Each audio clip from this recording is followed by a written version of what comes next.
North of Packard. Or, excuse me, it's north of the bridge, I should say. All this water, none of this water should be here. None of it. So if you don't know Butler County, and you don't know Packard and you don't know the area, none of this water belongs right here. None of it.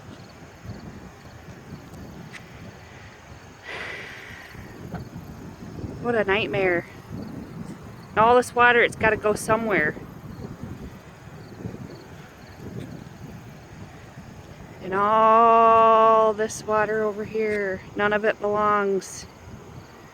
Oh my gosh.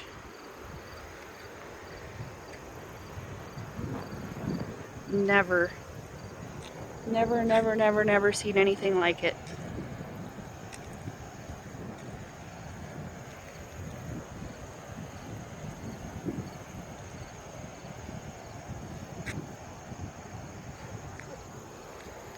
It's crazy.